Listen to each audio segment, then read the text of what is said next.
Halo semuanya, jadi makasih banget nih udah mau datang di podcast kita hari ini, yaitu di Mata Podcast atau Mahasiswa Bercerita dalam Podcast. Nah, untuk hari ini kita akan bahas salah satu kasus yang terjadi pada tahun 2021 lalu, yaitu tentang Raffi Ahmad yang ditunjuk oleh pemerintah sebagai perwakilan dari generasi muda untuk mendapatkan vaksinasi pertama. Dan mungkin aku mau teman-teman untuk kenalin diri dulu dari aku ya. Jadi hari ini aku Angel akan menjadi host pada podcast kita hari ini. Mungkin bisa next ke Dela. Halo semua, kenalin aku Dela. Terus ke Lista. Halo, aku Lisa. Dan terakhir kita ada Sandi, satu-satunya cowok di sini. Halo semuanya, kenalin aku Sandi. Oke, nah kita udah kenalan nih. Mungkin aku bakal langsung masuk ke topiknya aja. Jadi kan kita ada ngebahas soal Raffi Ahmad sebagai opinion leader lah ya pada program vaksinasi waktu itu. Nah, aku mau untuk share screen dulu nih dari apa ya, misalnya tahapan-tahapan kenapa sih atau strategi gimana gitu pemerintah dalam memilih si Raffi Ahmad ini. Kayak Oke. Jadi ini bisa dilihat teman-teman. Di sini kita ada strategi komunikasi vaksinasi COVID-19 dengan Raffi Ahmad. Nah jadi bisa kita lihat kalau misalkan pemerintah itu sudah istilahnya paham dengan adanya kebutuhan media sosial sebagai salah satu media dalam penyebaran suatu informasi, utamanya dalam proses komunikasi pembangunan. Nah, dalam komunikasi media ini, pemerintah melihat peluang sosial media sebagai media yang populer masa kini untuk penyebaran informasi program vaksinasi COVID-19 khususnya kepada generasi muda. Lalu pemerintah kan butuh yang namanya seseorang gitu untuk bisa untuk sebagai gitu yang menyebarkan informasi tersebut. Maka dari itu pemerintah menunjuk Raffi Ahmad nih sebagai opinion leader dalam penyebaran informasi atau perwakilan generasi muda dalam penyebaran informasi mengenai program vaksinasi COVID-19. Nah, sebenarnya ada hasil akhir yang diharapkan dari setiap komunikasi pembangunan dilakukan oleh pemerintah. Dalam kasus ini, pemerintah tentu mengharapkan adanya penambahan atau istilahnya keinginan dari masyarakat utamanya generasi muda untuk mau ikut serta dalam program COVID-19 atau program vaksinasi COVID-19 yang dirancang oleh pemerintah gitu sih teman-teman. Secara singkatnya udah aku jelasin nih, jadi mungkin teman-teman udah bisa ngerti sedikit soal kasusnya. Sebelum aku tanya nih sama teman-teman tuh tahu nggak sih kasus ini, mungkin pernah baca kah gitu yang lebih lengkap gitu kasusnya? Pernah nggak sih kalian baca? Pernah. Oke, oke. Mungkin aku bakal langsung naik ke kalian aja ya. Jadi kan kalau udah aku jelasin tadi gitu, menurut kalian kalau misalkan dilihat secara apa ya, dari perspektif komunikasi pembangunan, itu strategi apa sih yang dipakai sama pemerintah gitu? Mungkin dari Rista duluan, boleh? Oke, kalau misalnya seperti yang kita ketahui juga, kan strategi komunikasi pembangunan yang dikasih sama pemerintah itu berdasarkan komunikasi pembangunan. Kalau menurut aku yang pertama itu ada namanya strategi partisipasi, yang dimana kalau misalnya kita lihat pada salah satu case ya, Raffi Ahmad merupakan salah satu partisipasi pertama yang apa ya, yang divaksin gitu. Karena kan kebetulan juga pada saat itu vaksin merupakan hal yang baru, suatu inovasi baru buat kami yang harus dilakukan sama kita gitu. Selain itu juga ada yang namanya strategi berdasarkan media. Kenapa? Karena setelah case ini ada, banyak sekali media-media yang mencantumkan, menyimpulkan, mengeluarkan berita-berita ini karena menurutnya mungkin Raffi Ahmad bisa sebagai seorang leader opinion atau sebagai influencer untuk mengubah mindset seseorang bahwa vaksin itu perlu loh teman-teman, seperti itu. Oke, berarti dari lista itu ada strategi partisipasi sama strategi media. Oke, mungkin dari Dela nih, kalau misalnya menurut Dela gimana strategi yang dipakai sama pemerintah dalam kasus Raffi Ahmad ini? Oke, dari aku dilihat dari bagaimana strategi pemerintah di mana melakukan pendekatan narrowcasting menggunakan Raffi Ahmad sebagai seorang opinion leader. Jadi kita melihat ya Raffi Ahmad ini sudah lama ada di industri entertainment gitu, yang dimana juga di Instagram ia memiliki followers puluhan juta.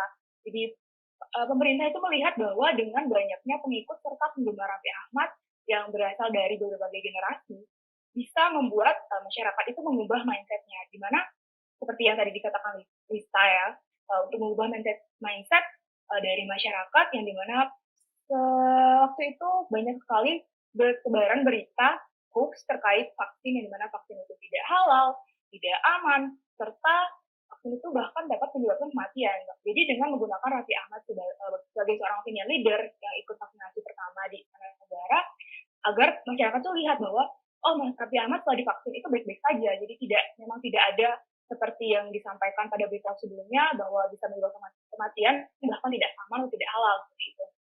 Selain itu perlu masyarakat ketahui, sabar ya Kak. Jadi setelah itu sebelum itu masyarakat perlu ketahui bahwa vaksin ini setelah dikeluarkan itu sudah mendapat izin dari BPOM gitu, dan juga ada penggunaan darurat, emergency use authorization, dan juga mendapat fatwa halal dari Majelis Ulama Indonesia. Jadi dengan menggunakan Raffi Ahmad sebagai seorang opinion leader, diharapkan oleh pemerintah nantinya pesan yang ingin disampaikan itu menjadi tepat sasaran. Ya, jadi tepat sasaran di mana masyarakat jadi ingin mengikuti seperti itu, Kak Angel. Oke, udah ya Kak Dela ya. Oke, berarti lengkap banget nih dari Kak Dela aja. Mungkin aku mau satu lagi nih dari Kak Sandi, boleh silakan. Ya, karena dari Kak Dela dan Kak Lista udah nambahin banyak banget, aku di sini bakal nambahin dikit aja ya. Menurut aku itu masuk ke dalam strategi komunikasi pembangunan media dengan menggunakan influencer seperti artis-artis besar ya. Strategi ini menurutku juga sedang menyusun bentuk secara utuh yang mencerminkan keinginan untuk secara strategik memadukan sejumlah ide yang berkaitan dengan pembangunan yang tumbuh belakangan ini. Ya seperti gagasan untuk vaksin yang memang harus dilakukan di masa-masa pandemik saat ini. Intinya juga seperti strategi komunikasi pembangunan yang menekankan pada penyaluran media tentang berita vaksin aman ke seluruh Indonesia. Gitu. Oke, makasih nih untuk pendapat dari Kalista, Kak Dela, sama Kak Sandi. Berarti bisa aku ambil kalau misalkan emang strategi yang diambil atau yang dilakukan sama pemerintah ini mostly adalah mengenai strategi komunikasi pembangunan media ya. Dan juga dari Kak Dela juga tadi bilang ada neurocasting gitu, kayak secara langsung, secara khusus kepada target audiens dari pemerintah, yaitu generasi muda khususnya.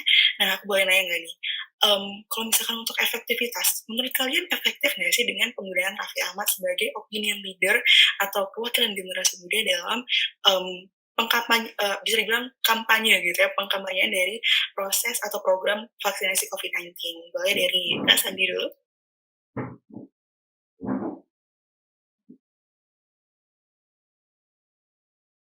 Oke, ini Kak Sandi lagi gangguan teknis Kak atau gimana? Oke, boleh nih Kak Dela acung tangan, boleh deh Kak Dela duluan, ayo. Oke, jadi aku duluan ya nyerobot. Jadi untuk kita melihat tingkat aktivitas gitu ya. Jadi setelah kita diskusikan tadi mengenai strategi, bahwa di sini lebih kepada strategi berdasarkan pada media, yang mana ada dua, media konvensional dan juga media digital. Yang mana media konvensional itu ditayangkan di televisi vaksinasi tersebut, yang dimana lebih menyasar kepada generasi X. Sedangkan Raffi Ahmad juga menguploadnya pada sosial media pribadinya lebih menyasar kepada kaum milenial dan generasi X. Jadi yang dimana generasi X juga cenderung sudah tidak menonton TV gitu ya, lebih banyak menggunakan sosial media. Jadi melihat dari tingkat aktivitas nih, setelah Raffi Ahmad mendapat vaksinasi, tentu saja beritanya menyebar dengan sangat cepat ya, dengan melihat seberapa banyak followers yang ia miliki gitu. Jadi setelah itu bukannya memang positif berita tersebut, tapi bukannya dia menjaga image-nya sebagai seorang public figure dan juga menjaga ceritanya untuk menegaskan bahwa ia seorang opinion leader. Ini jadi gagal ketika ia melakukan kontroversi bahwa ia datang ke acara ulang tahun temannya, dan juga dia mengunggah foto. Di foto tersebut juga terlihat ia tidak menggunakan masker serta tidak menjaga jarak, karena seperti yang sudah disampaikan Jokowi sebelumnya, bahwa setelah melakukan vaksinasi, ia menegaskan untuk masyarakat tetap mengikuti protokol kesehatan 3M, yang menggunakan masker, mencuci tangan, serta menjaga jarak. Namun dengan Raffi Ahmad yang tidak menaati ketiga protokol tersebut, menjadi masyarakat melihat memandang negatif seperti itu ya. Jadi masyarakat itu kecewa. Jadi karena dengan berita positif ya menyebar dengan sangat cepat, tentunya berita negatif juga menyebar dengan sangat cepat. Jadi untuk tingkat efektivitas dari penggunaan Raffi Ahmad sebagai seorang opinion leader, di sini aku pribadi melihat bahwa itu kurang efektif. Itu karena seharusnya sebagai seorang opinion leader tuh Raffi tahu gitu, bahwa pesan yang ingin disampaikan pemerintah itu seperti ini loh. Jadi harusnya ia bisa menyikapi hal tersebut dengan bukan dengan enteng ya, jadi harusnya dengan pemikiran yang matang bahwa saya harus bersikap seperti ini. Jadi sisi aku. Oke, berarti dari Kadela tadi mungkin lebih kayak ke kontroversi dari kasus Raffi ya, di mana memang mungkin ada teman-teman yang belum tahu nih kasusnya. Jadi setelah Raffi divaksinasi, itu dia di hari yang sama itu pergi ke ulang tahun temennya, dan di situ dia terlihat tidak mematuhi protokol kesehatan. Nah, itu yang membuat adanya stigma negatif terbentuk dalam masyarakat. Baik buat masyarakat yang istilahnya dia memandang bahwa berarti habis vaksin kita boleh jalan-jalan tanpa protokol kesehatan. Nah, itu kan malah membuat pesan yang dirancang sama pemerintah awalnya itu jadi tidak sama maknanya gitu ya. Mungkin dari Kalista gimana nih? Kalau dari Kalista efektif atau enggak? Oke, kalau menurut aku secara pribadi ya, itu sangat-sangat efektif sih. Karena kan balik lagi, ini kan merupakan suatu inovasi baru di dalam kehidupan kita. Dimana kita juga butuh seorang influencer pertama yang bakal merubah mindset kita tentang kalau sebenarnya vaksin COVID itu nggak apa-apa loh, fine-fine aja kayak gitu. Tapi balik lagi, gimana masyarakat menanggapi hal ini efektif atau tidak. Maka dari itu, jika kita kaitkan dengan prinsip komunikasi pembangunan, bisa dibilang kalau ini yang bisa dinamakan namanya tailored message, di mana ini merupakan satu pesan khusus yang dirancang emang sama pemerintah untuk membuat kita percaya bahwa vaksin nggak kenapa-kenapa kok, kayak gitu. Kalau dari aku sih seperti itu. Kalau dari kakak Angel gimana? Oke, ini sebenarnya aku sama sih. Sebenarnya cuman kalau menurut aku pribadi kurang efektif ya, karena mungkin sama kayak Kadela tadi, karena ada kontroversi tersebut itu yang buat ada stigma negatif dalam masyarakat. Cuma benar banget yang dibilang sama Kalista tadi, ada namanya prinsip tailor message, di mana pesan itu dibuat khusus untuk kaum-kaum tertentu, dan dalam kasus ini itu khusus dibuat untuk generasi muda gitu ya, Kalista.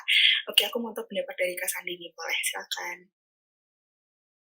Oke, setelah mendengar dari teori message dari Kak Lista dan juga pendapat dari Kak Dela, pendapat dari saya yang mengatakan efektif dari awalnya menjadi sedikit berubah ya. Jadi menurut pendapat awal saya itu sebenarnya begini. Menurut saya itu efektif asalkan dibarengin dengan pemutusan berita hoax gitu.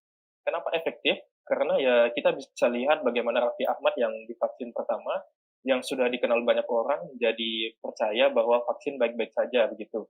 Kemudian jika masyarakat mulai percaya, maka penyebaran berita hoax tentang bahaya vaksin juga harus diputus, seperti vaksin yang tidak halal dan lain-lain, agar tidak terdapat lagi keraguan dalam diri masyarakat saat melakukan vaksin.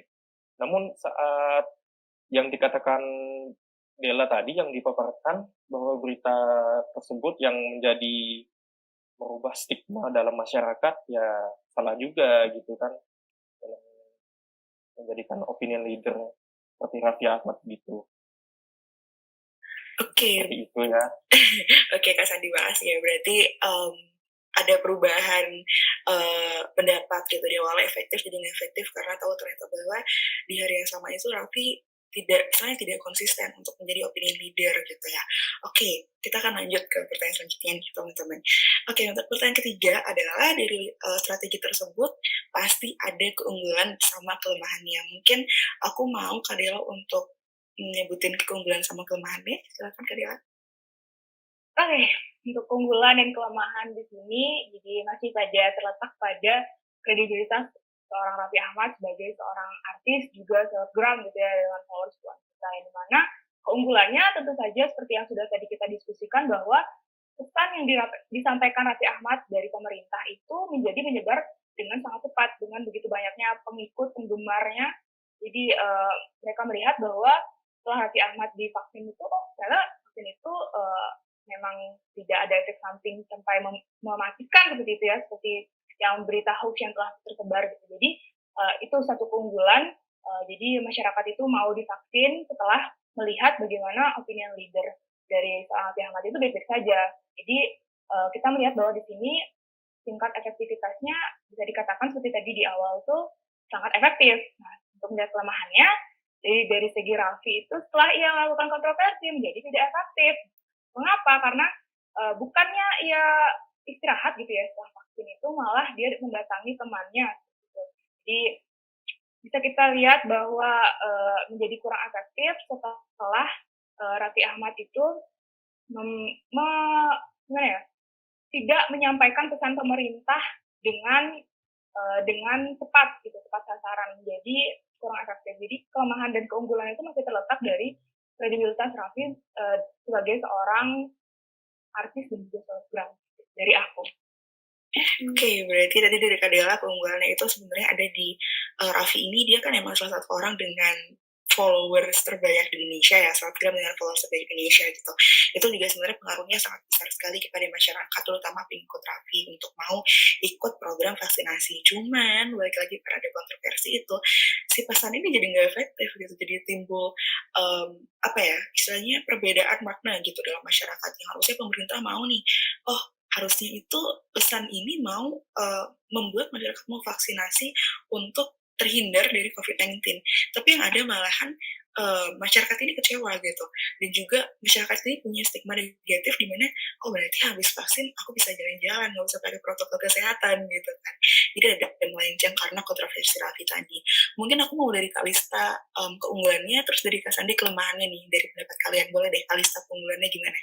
Oke, kalau menurut aku ya secara pribadi yang tadi disampaikan sama Dela bahwa benar, ini bisa merubah mindset kita bahwa sebenarnya vaksin COVID itu merupakan hal yang sangat penting dalam kehidupan kita. Apalagi balik lagi itu merupakan salah satu inovasi baru kan.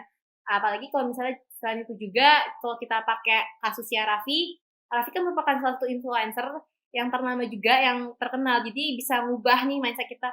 Raffi divaksin nggak apa-apa kok, fine-fine aja, santai gitu. Jadi kan secara tidak langsung nih pemikiran kita mikir bahwa vaksin COVID nggak apa-apa gitu. Jadi efektif banget buat kita ke depannya gitu. Oke, makasih Kak Lista. Buat Kak Sandi nih, kelemahannya apa? Kalau misalkan dari yang tadi Jota omongin, dari pendapat Kak Sandi sendiri, silakan. Oke, menurut aku sendiri ya, sebenarnya tuh kayak kelemahnya itu sangat-sangat terhubung dengan kelebihannya sendiri gitu kan. Kelemahannya mungkin adalah dia tuh seorang influencer dan artis itu sendiri gitu loh. Artis itu kan biasanya menjadi perhatian banyak mata sehingga segala gerak-geriknya juga diperhatikan, termasuk saat dia setelah melakukan vaksin itu kan pergi ke acara temannya gitu ulang tahun, lalu berkerumunan dan tidak menggunakan masker. Padahal itu tidak benar gitu kan. Jika vaksin ya sudah, kita tetap harus menerapkan protokol kesehatan. Jangan sampai apa yang salah ini menjadi contoh juga bagi masyarakat seperti itu. Oke, benar banget. Jadi poinnya juga udah dibilang sepakat Sandi. Di Raffi ini kan emang benar-benar banyak banget ya followersnya. Dia seharusnya bisa lebih mempertimbangkan apa yang harus dilakukan setelah mendapatkan vaksinasi supaya mungkin pesanan bisa lebih efektif harusnya gitu loh. Oke, ini pertanyaan terakhir teman-teman. Jadi saran dari kalian gimana nih untuk strategi yang mungkin tadi kan kita bilang kurang efektif gitu. Strategi yang seharusnya lebih efektif menurut kalian kayak gimana? Dari Kalista dulu. Silakan. Oke, kalau dari aku ya secara pribadi sarannya ya kalau bisa jangan cuma Raffi aja yang dijadiin sebuah panutan, jadiin sebuah orang pertama yang bakal vaksin gitu. Kalau bisa mungkin seperti kayak Najwa Shihab yang bisa mematuhi aturan atau protokol kesehatan yang lainnya, karena menurut aku kalau misalnya kita lihat nih ya secara garis besar masyarakat Indonesia tuh bukan cuman butuh kayak followersnya banyak segala macam, tapi orang yang benar-benar nge-influence serta yang memang patut serta taat terhadap protokol kesehatan. Selain itu juga kan balik lagi ini merupakan sebuah inovasi baru dalam kehidupan kita, serta kalau misalnya kita kaitkan dengan adopsi inovasi pada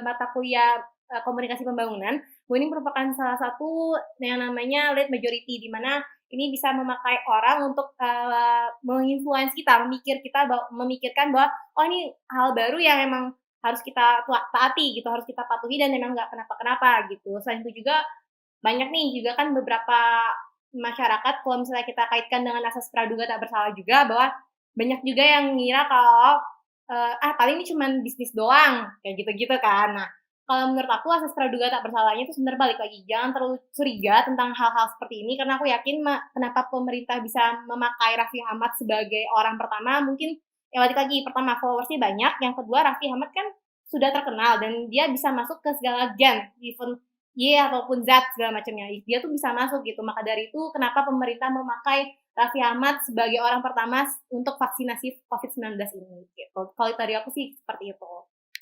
Oke, berarti pertimbangannya banyak ya sebenarnya Kalista, mungkin untuk bisa mempengaruhi orang-orang yang kurang percaya sama ada inovasi baru gitu ya dari Raffi gitu. Mungkin dari pemerintah juga, kalau menurut aku pribadi ya, mungkin lebih ke memberikan komunikasi terhadap Raffinya dulu gitu. Kalau misalkan habis vaksin kamu nggak boleh gini, kamu nggak boleh gini gitu. Jadi si Raffi juga lebih tahu kalau misalkan oke, aku ternyata habis vaksin harus diem di rumah, nggak seharusnya aku pergi ke pesta teman ulang tahun kayak gitu ya. Oke, untuk Kadela silakan. Untuk sarannya kayak gimana nih strategi yang seharusnya dilakukan? Oke, kalau dari aku juga sama ya. Jadi melihat dari bagaimana pemerintah menggunakan seorang opinion leader, lebih baiknya lagi pemerintah itu lebih meneliti tentang latar belakang seorang artis atau selebgram yang akan dia gunakan. Bagaimana latar belakang pendidikannya, atau bahkan jauh sebelum ia di tahap pandemi gitu ya, bagaimana ia sebagai seorang public figure di kesehariannya, apakah ia memang seorang public figure yang dapat menjadi seorang panutan atau menginfluence masyarakat secara positif, atau ia selama pandemi selalu mematuhi protokol kesehatan. Jadi pemerintah harus, ketika ingin menggunakan opinion leader, pemerintah harus memang melihat lagi seorang yang akan digunakan, melihat lagi kredibilitasnya ketika ia akan menyampaikan isi pesan dari pemerintah kepada masyarakat. Dan juga seperti yang Kak Angel katakan tadi, benar bahwa pemerintah harus lebih tegaskan lagi kepada para opinion leader untuk untuk memberikan apa namanya peringatan seperti itu, bahwa setelah vaksin ia tuh harus seperti ini, bahwa tidak boleh dokter ini. Jadi ketika sudah selesai vaksin itu ya, Raffi harus jadinya dia mengerti gitu loh, jadi tidak akan dia datang ke pesta temannya, mungkin karena kurangnya adanya penegasan dari pemerintah juga. Jadi Raffi tidak mengikuti protokol kesehatan seperti yang sudah ditegaskan oleh Presiden Jokowi, seperti itu. Oke, benar banget nih Kak Dela. Mungkin dari Kak Sandi nih, tadi kayak ada 2 ya, sekarang udah 1 ya. Boleh Kak Sandi, silakan. Ya, tapi maaf, sinyalnya di sini agak lumayan tidak bagus ya. Oke, menurutku sendiri itu konsep komunikasi pembangunan sendiri adalah upaya organisasi untuk meningkatkan kondisi sosial dan ekonomi, biasanya menggunakan proses komunikasi dan media, seperti banyak dilakukan pada negara-negara berkembang. Prinsip komunikasi pembangunan yang bisa aku rekomendasiin nih untuk peristiwa kali ini ya, podcast kita, adalah pemimpin dapat sepenuhnya memberikan bantuan untuk mengkomunikasikan pesan pembangunan. Dalam hal ini, Pak Jokowi sudah sangat memberikan bantuan dengan menggayat artis tanah air yakni Raffi Ahmad. Mereka vaksin bersama-sama demi tersampainya informasi yang ingin disampaikan untuk Indonesia yang lebih baik. Namun demikian, strategi ini harus dilakukan bersamaan dengan adaptasi, inovasi, pemberantasan berita hoax, dan juga mungkin ya yang dikatakan oleh Kak Angel tadi, harus diberikan masukan lah ya kepada Raffi Ahmad agar tidak melakukan hal-hal yang berbalik, tidak berbalik 160 derajat dari yang dilakukan tadi sebelumnya. Baik dari berita online ataupun offline juga, terkhususnya online ya, berita hoax lebih mudah masuk. Pemerintah bisa membuat tersendiri untuk memerangi penyebar berita ini, istilahnya seperti time cyber lah ya, tim cybercrime untuk memerangi orang-orang yang menyebar berita hoax. Mereka bisa dilacak untuk kemudian ditindaklanjuti secara tegas. Dengan seperti itu, komunikasi yang ingin disampaikan pemerintah maka akan murni diterima masyarakat tanpa tercampur baur dengan informasi-informasi yang salah dan malah merugikan orang banyak. Aku juga ngasih saran yang dalam konteks media, karena yang tadi mungkin sudah banyak diberikan sarannya yang lainnya oleh kakak yang lain, Kak Angel, Kak Lista, dan Kak Dela. Yang dari aku. Oke, berarti Kak Sandi ini lebih kayak ke seharusnya dengan menggunakan Raffi Ahmad itu dibarengi dengan pemberantasan berita hoax mengenai vaksin tidak aman, vaksin tidak halal dan segala macamnya ya, supaya juga pemerintah, masyarakat itu jauh lebih bisa percaya dengan efektivitas dari vaksinasi ini. Oke, kita udah sampai di akhir acara nih teman-teman. Mungkin aku akan kasih kesimpulan sedikit ya soal perbincangan kita tadi gitu. Jadi yang pertama, mungkin strategi yang emang dipakai pemerintah ini lebih kepada strategi media, di mana menggunakan media populer, yaitu menggunakan influencer melalui sosial media yang banyak diakses oleh generasi muda pada masa kini. Nah, untuk prinsipnya mungkin lebih ke prinsip tailor message nih, itu lebih mengkhusus kepada generasi muda pesan yang dirancang oleh pemerintah untuk kelemahan, kelebihan, efektivitasnya juga tadi udah dijelasin oleh teman-teman yang lain nih untuk dari kakak-kakak yang lain gitu ya. Efektivitasnya bisa dibilang kurang efektif karena dia kontroversi Raffi Ahmad. Keunggulannya karena Raffi adalah seorang influencer, jadi bisa mempengaruhi banyak orang karena dia memiliki banyak pengikut. Namun kelemahannya balik lagi ke kontroversi yang tadi gitu. Jadi menimbulkan stigma negatif dalam masyarakat. Untuk sarannya berarti dari teman-teman tadi, dari kakak-kakak yang lain tadi itu lebih kepada pemerintah harusnya mempertimbangkan latar belakang dari opinion leader dan juga melihat bagaimana seharusnya strategi tersebut dijalankan, mempertimbangkan berbagai hal. Walaupun mungkin dengan menunjuk Raffi Ahmad ini pemerintah sudah mempertimbangkan berbagai hal gitu ya, tetapi ada mungkin beberapa yang miss ya, kayak yang belum dipertimbangkan secara sepenuhnya gitu. Karena pada nyatanya sebenarnya seorang influencer itu penting, memiliki followers yang banyak itu penting, tapi yang lebih penting lagi adalah bagaimana mereka bisa benar-benar nge-influence dari target audience itu, kayak gitu. Oke, ini aku bilang makasih banget nih untuk kakak udah bisa hadir di perbincangan kita hari ini ya, seru banget. Makasih banyak, semoga kita bisa ketemu di next mata podcast atau mahasiswa bercerita dalam podcast selanjutnya. Dan terima kasih. Bye.